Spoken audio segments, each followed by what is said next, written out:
Je m'appelle Younous Ziara de nom de famille. J'ai 26 ans et je suis résident du quartier de la Grande Borne à Grigny dans l'Essonne.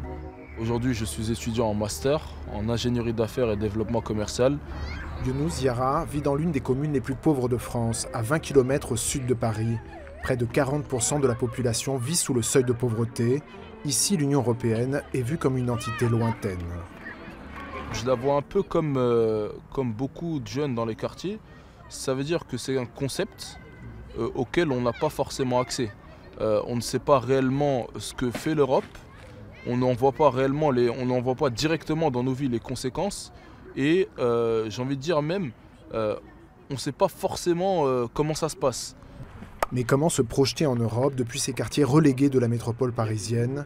Se sentir européen, c'est aussi avoir la possibilité de découvrir le continent. Moi, j'ai eu la chance de découvrir 5 pays en dehors de la France, en Europe. J'ai eu la possibilité d'étudier en Irlande notamment. Je ne peux pas dire que ce soit le commun des jeunes issus de quartiers populaires, et des moins jeunes d'ailleurs, que de faire ces expériences que moi j'ai faites. Malheureusement, les opportunités sont faibles. Erasmus est un programme qui existe à partir de l'université, mais Erasmus ne va pas concerner tous les étudiants. Pour Younous, l'Union européenne devrait se rapprocher des besoins des populations. C'est sûr que si on demande aux citoyens qui sont en galère toute la journée, est-ce que ça vous intéresse qu'on améliore l'Europe? Ils vont demander où est-ce qu'on signe.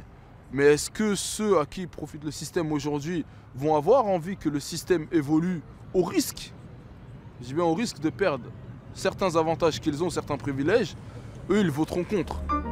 Faire de l'Europe une question mobilisant les quartiers populaires, le défi reste immense. Aux dernières élections européennes, près de 74% des habitants de Grigny ne sont pas allés voter.